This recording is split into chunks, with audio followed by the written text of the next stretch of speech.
할렐루야. 네. 항상 이 자리에 설 때마다 두렵고 떨리는 건 어쩔 수 없는 것 같습니다. 그렇지만 이 시간 하나님께서 또 크신 은혜 우리에게 부어주실 줄 믿습니다. 또 사망 권세 이기시고 부활하신 주님께서 이 시간 말씀을 통해 또 하나님 나라의 소망을 저와 우리 성도님들에게 부어주시기를 또 간절히 축원합니다. 말씀은 예수님이 이 사망 권세를 이기시고 부활하셨다라는 사실을 아주 분명하게 또 우리에게 증거하고 있습니다. 여러분들은 예수님이 사망 권세 이기시고 부활하셨다라는 사실을 믿으십니까? 조금 부활절 지나고 좀 시간 지나서 그런지 조금 안면서 약한 것 같습니다. 여러분들은 예수님이 부활하셨다라는 사실을 믿으십니까? 주님이 부활하실 때 무덤 문이 열려야 되는데 열리다가 다시 돌아갈 것 같습니다. 한 번만 더 해보겠습니다. 여러분들은 예수님이 부활하셨다라는 사실을 믿으십니까? 네, 할렐루야. 그렇습니다. 예수님은 부활하시고 우리에게도 지금도 살아 역사하시는 하나님이십니다. 자, 오늘 말씀은 예수님이 부활하신 후에 제자들을 만나 주셨던 이야기의 한 부분입니다. 아마 부활절 즈음이라면 한 번쯤은 들어봤을 이 말씀을 통해서 우리가 다시 한번 은혜를 받기를 간절히 소망합니다. 자, 요한복음 20장의 말씀 전체를 보면 예수님이 이제 십자가에 달려 죽으신 다음에 그 시신이 무덤에 안치되신 사실과 함께 그리고 분명히 죽으신 이후에 살아나셨다라는 이야기를 우리에게 전해주고 있습니다. 그리고 그 부활의 소식이 어떻게 이어지고 있느냐, 오늘 우리가 읽진 않았지만 요한복음 20장 1절 부활의 첫 소식을 이렇게 증거하고 있습니다. 안식 후 첫날 일찍이 아직 어두울 때에 막달라 마리아가 무덤에 와서 돌이 무덤에서 옮겨진 것을 보았다라고 이렇게 기록합니다. 안식일이 지난 바로 다음 날, 그러니까 아직 어두울 정도로, 아직 새벽이 다 지나기도 전에, 해가 뜨기도 전에 아주 이른 새벽에 막달라 마리아가 예수님의 무덤을 찾아왔다. 요한복음 20장은 그 부활의 이야기의 시작을 이렇게 하고 있습니다. 자, 예수님이 십자가에 달려 죽으신 날, 돌아가신 날은 사실 유대교에서는 아무런 일을 할 수 없는 안식일 바로 전날이었습니다. 더구나 이때가 유대인들에게는 가장 중요하다고도 할 수 있는 유월절이기도 했습니다. 자, 유월절이 낀 안식일을 온전히 지키기 위해서 십자가에 달려 돌아가신 예수님의 장례를 제대로 치를 시간적인 물리적 여유가 없었습니다. 그래서 누가복음 24장 1절 말씀에 이 예수님의 장례를 똑같이 이야기할 때 이 여인들이 어떻게 얘기합니까? 이 부활하신 주님의 무덤을 찾아간 이 여인들이 예수님의 시신을 제대로 염할, 그러니까 예수님의 시신을 제대로 처리할 향품들을 가지고 무덤을 찾아갔다. 누가복음 24장 1절에서는 이렇게 이야기하고 있습니다. 그런데 이 모습을 여러분 잘 생각해 보시기 바랍니다. 여인들은, 지금 예수님의 무덤을 찾아간 이 여인들은 예수님의 부활을 이미 알고 있었고, 혹은 예수님이 부활하실 것을 이미 믿고 있었기 때문에 안식 후 첫날에 예수님의 무덤을 찾아간 것이 아니었습니다. 이 말씀을 잘 보게 되면 이들은, 예수님의 무덤을 찾았던 여인들은 예수님이 돌아가셨다라고 생각하고 장례를 마무리하기 위해서 지금 찾아온 모습입니다. 즉 어떤 거냐? 이 여인들은 예수님의 부활을 전혀 생각하지 않고 있었다라는 것입니다. 어느 누구도 예수님이 돌아가셨지만 말씀하신 대로 부활하실 것이다, 다시 살아날 것이다 라는 생각을 아무도 하지 않고 있기 때문에 예수님의 시신에 바를 향품도 가져갔던 것입니다. 그렇기 때문에 이들은 예수님의 무덤의 문이었던 바위가 옮겨져 있는 것과 무덤 안에 있어야 할 예수님의 시신이 사라진 것을 보고 요한복음 20장 2절에서 이렇게 증언을 하고 있습니다. 시몬 베드로와 예수께서 사랑하시던 그 다른 제자에게 달려가서 말하되, 즉 제자들에게 지금 달려가서 말하고 있습니다. 뭐라고 말합니까? 사람들이 주님을 무덤에서 가져다가 어디 뒀는지 우리가 알지 못하겠다. 무슨 말입니까? 예수님이 부활하셨다, 예수님이 말씀하신 대로, 약속하신 대로 부활하셨다라고 하는 게 아니라 도대체 누가 예수님의 시신을 가져갔는지 우리가 알 수가 없다. 뭡니까? 예수님이 부활하신 것은 꿈에도 생각하고 있지 않다라는 것입니다.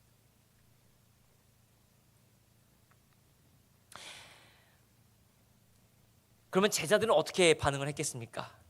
이 막달라 마리아로부터 이 소식, 무덤 문이 열려져 있고 예수님의 시신이 사라졌다, 누가 가져갔는지 알지 못하겠다라고 했을 때 이 소식을 들었던 베드로와 요한은 예수님의 무덤으로 달려가는 것을 우리가 요한복음 20장에서 확인할 수가 있습니다.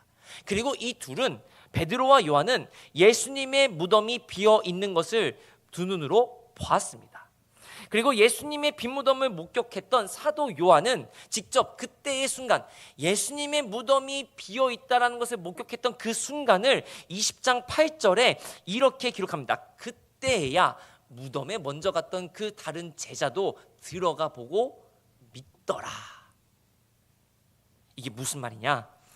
막달라 마리아로부터 예수님의 무덤이 비고 시신이 사라졌다라는 말을 들었을 때 이 베드로와 함께 예수님이 사랑하는 제자 요한이 예수님의 무덤으로 찾아갔습니다. 달려갔습니다. 그리고 베드로와 함께 무덤이 빈 것을 보고 나서야, 무덤이 빈 것을 보고 나서야 예수님의 무덤이 비어 있다라는 말을 그제야 믿었다는 겁니다. 여기서의 믿더라라는 말은 무엇이냐? 예수님의 부활을 믿었다라는 게 아니라 예수님이 부활했다라는 사실을 믿은 것이 아니라 예수님의 무덤이 비어 있고 시신이 사라졌다라는 것을 믿었다는 겁니다. 그러니까 무슨 말입니까? 베드로와 요한도 예수님의 시신이 사라진 것까지는 확인했지만 예수님이 부활하신 것은 믿지 않았다.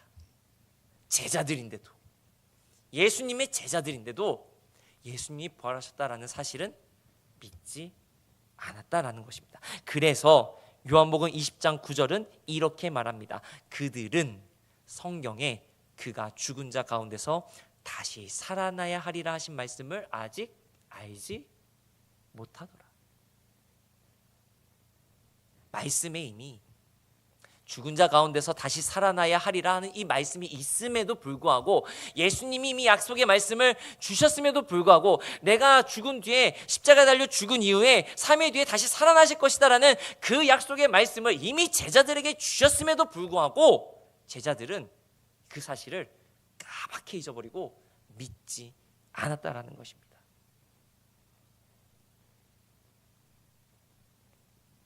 오늘 우리가 읽은 요한복음 20장 19절부터의 말씀을 보게 되면 베드로와 요한뿐만이 아니라 다른 예수님의 제자들도 예수님이 부활하셨을 것이다, 그래, 예수님이 말씀하신 대로 다시 살아나셨을 거야, 아무도 그렇게 생각하고 있지 않다라는 것을 우리가 알 수가 있습니다. 자, 요한복음 20장 19절 상반절 말씀을 보게 되면 이날 곧 안식 후 첫날 저녁 때에 제자들이 유대인들을 두려워하여 모인 곳의 문들을 닫았더니 라고 기록을 합니다. 자, 오늘 말씀, 예수님이 제자들에게 나타나셨을 때의 시점이 언제였느냐? 안식 후 첫날, 언제입니까? 저녁 때입니다. 여러분 이 시간에 잘 기억해 보시기 바랍니다. 안식 후 첫날 저녁 때라고 사도 요한은 지금 분명하게 이야기하고 있습니다. 여러분 이 말이 거짓말일 리가 없습니다. 왜냐하면 사도 요한은 어떻습니까? 막달라 마리아로부터 예수님의 무덤이 비었다라는 소식을 듣고 직접 자신이 달려가서 예수님의 무덤이 열려져 있고 시신이 사라진 것을 두 눈으로 목격한 목격자입니다. 그러니까 지금 사도 요한은 생생하게 부활의 소식, 부활의 모습을 지금 요한복음 20장을 통해서 증언하고 있는 것입니다. 자, 그런 사도 요한이 예수님이 자신들 앞에 나타난 시점이 언제였다고요? 안식 후 첫날 저녁 때라고 기록합니다. 근데 여러분 이날 안식 후 첫날은 언제였습니까? 이날 아침에, 이날 새벽에 막달라 마리아가 예수님의 무덤을 찾아가서 예수님의 무덤이 빈 것을 보고했던, 알려줬던 날이 바로 이날 아침이었습니다. 그러니까 다시 시간을 정리해 보자면 예수님의 시신이 무덤에서 사라진 것을 확인한 것이 아침이었고 새벽이었고, 예수님이 제자들에게 나타나셨다라는 것은 저녁이었습니다. 그러니까 지금 요한복음 20장이 모든 사건이 단 하루, 그것도 언제? 예수님이 부활하신 그날의 모두 다 이루어지고 있는 사건이라는 것입니다. 그러면 여러분 한번 우리가 생각을 해보기 원합니다. 빈 무덤을 확인했던 제자들이 아침에서부터 예수님의 무덤이 비었다는 것을 확인했던 그 아침부터 예수님이 나타나시기까지, 그 저녁 때까지 제자들은 무슨 생각을 하고 있었을까요? 제자들은 어떤 마음이었을까요? 무슨 대화를 나누고 있었을까요? 어떤 대화를 하고 있을까요? 야 베드로, 나 배고파. 저기 밥통에서 밥 좀 가져와봐. 이런 얘기를 했을까요? 뭐 예수님의 시신에 관한 얘기도 했을 겁니다. 그러나 정확하게 기록에 남아있지는 않습니다. 하지만 우리가 19절 상반절 말씀을 통해서 한번 생각해 볼 수 있는, 유추해 볼 수 있는 제자들의 마음이 있습니다. 무엇이냐? 제자들이 두려워하고 있다는 것입니다. 그 두려움의 원인이 무엇입니까? 부활하신 예수님이 나타나서 믿음 없는 우리를 혼낼 것이다 라는 그런 두려움이 아닙니다. 유대인들, 예수님을 십자가에 달려 죽게 만든 유대인들에게 예수님의 제자인 자기들의 위치가 드러날까 봐, 그래서 제자들 또한 예수님이 죽으셨던 것처럼 그렇게 또 자기들도 죽을까 봐 지금 두려워하고 있었다라는 것입니다. 얼마나 두려웠는지 여러분 19절 말씀을 잘 보면 여러분 제자들이 어떻게 행동하고 있습니까? 제자들이 자기들이 숨어있는 곳에 모인 곳, 그러니까 숨어있는 곳에 문들을 닫았더니 라고 기록합니다. 문들을 닫았더니. 여러분들 어디에 숨어 계실 때 문들을 닫으신다고 표현합니다. 문들을 닫겠습니까? 보통은 출입구 정도만 닫고 있었을 겁니다. 보통이라면 말입니다. 지금 우리 입장에서는 그렇습니다. 그런데 이 원어 성경에서 원어로 보게 되면 모인 곳에 문들을 닫았다라고 하는 이 말은 어떤 의미를 가지고 있냐면, 제자들이 얼마나 무서웠는지, 제자들이 모인 곳이 정확히 어느 정도의 크기인지, 또 얼마나 많은 방들이 있었는지, 얼마나 많은 문들이 있었는지는 알 수가 없지만, 제자들이 혹여라도 자기들이 숨어있는 곳에 들킬까봐, 누가 자기들을 볼까봐 자기들이 모여있는 곳에 방문이란 방문은 모두다, 창문이란 창문은 모두다, 문이라고 보일 수 있는, 열려질 수 있는 것이라고는 모두 다 닫았다라는 것입니다. 그러니까 예수님 제자들이 숨어있는 방에 있는 문만 닫은 것이 아니라 그 방에 들어오기까지, 아니 거기 숨어있는 곳, 그 건물에 있는 문이란 문은 모두 다 닫아버렸다는 것입니다. 그것도 그냥 닫은 게 아니라 잠가버렸다는 것입니다.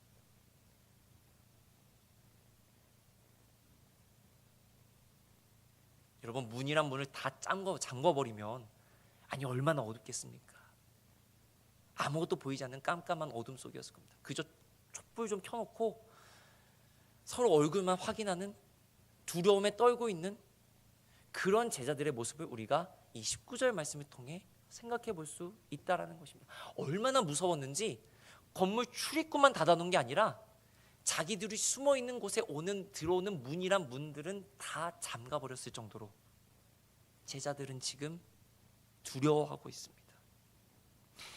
여러분 그렇습니다. 예수님이 부활하신 이날, 예수님의 제자들에게 약속하신 대로, 말씀하신 대로 십자가에 달려 죽으셨다가 사흘 만에 부활한, 어찌 보면 가장 제자들이 기뻐해야 되고, 가장 제자들이 그래 예수님이 말씀대로 부활하셔서 다시 살아나셔서 우리에게 다시 나타나실 거야 라고 기대하고 있어야 될 이 순간에 제자들은 두려움에 떨고 있는 것입니다.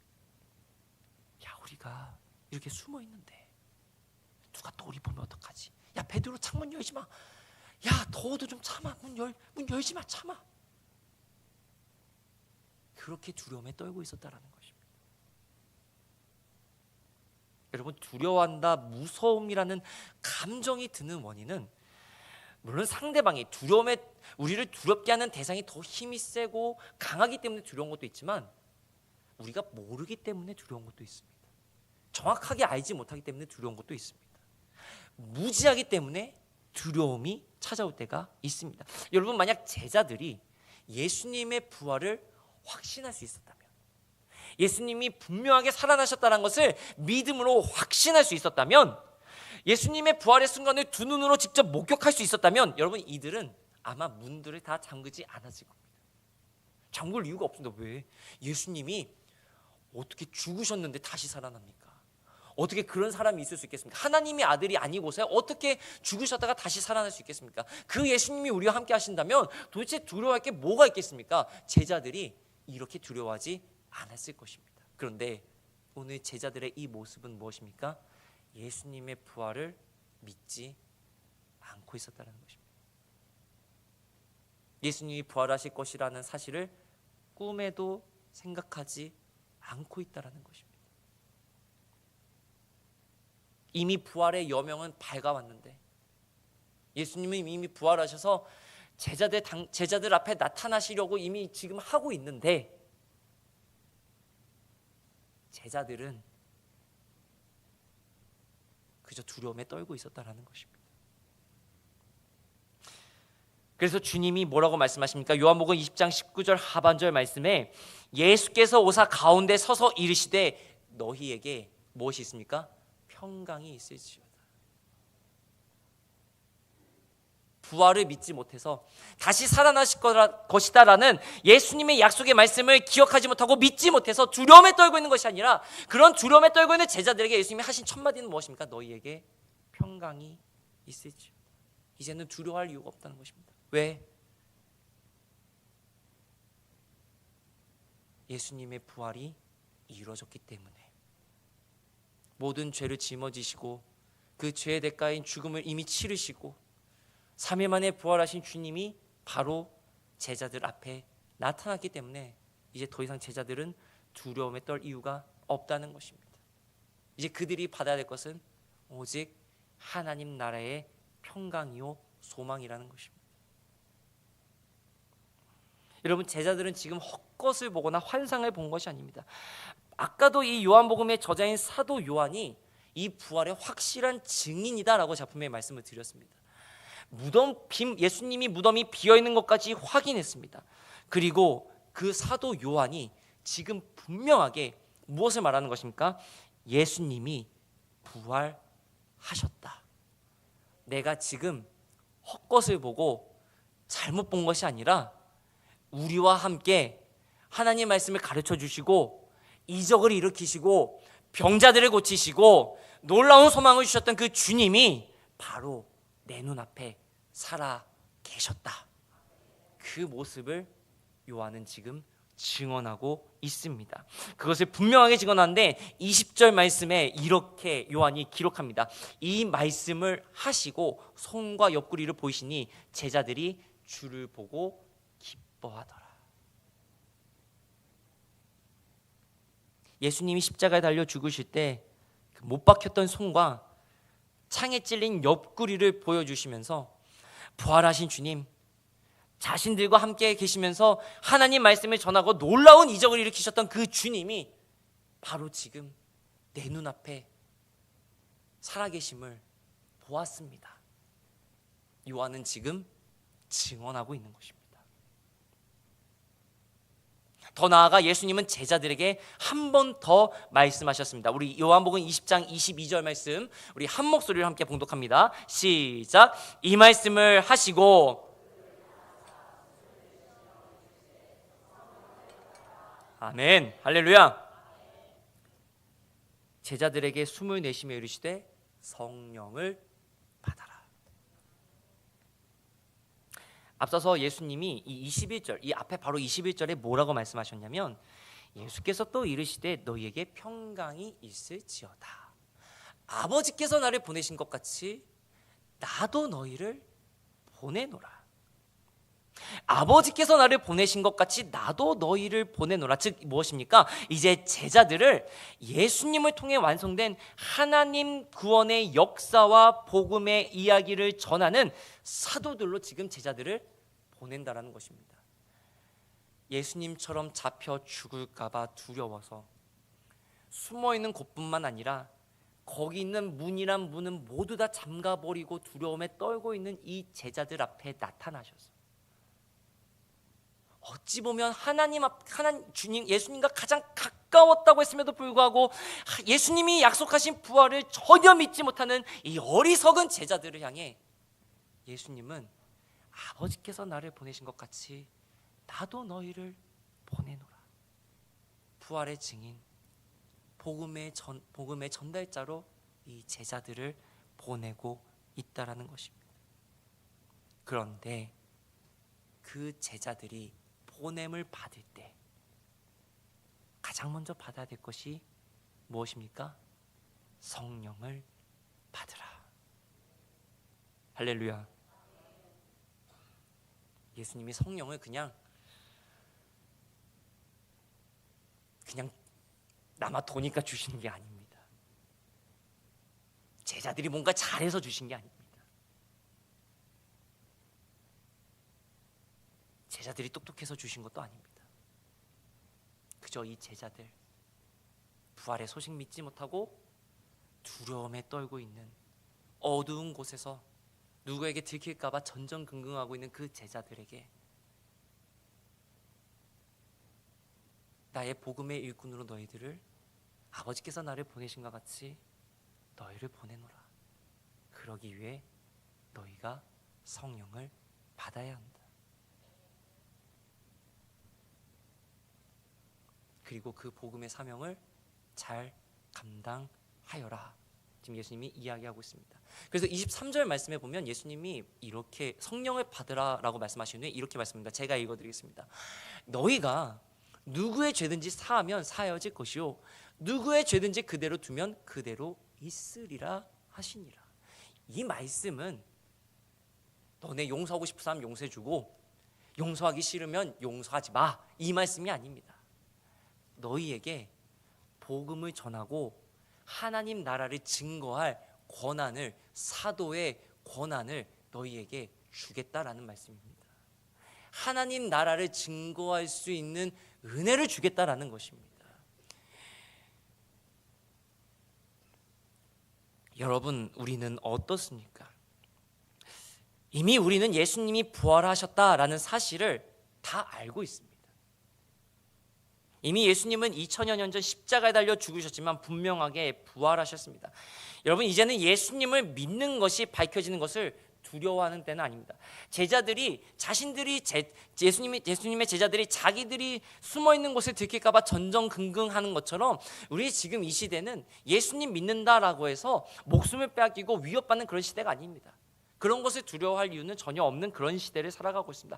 그럼에도 불구하고 오늘 제자들과 같이 부활의 소망, 구원의 소망, 천국의 소망 이미 주어졌음에도 불구하고 우리는 이 세상의 험한 파도의 고난과 역경에 흔들리고 넘어질까 두려워하고 있지는 않습니까?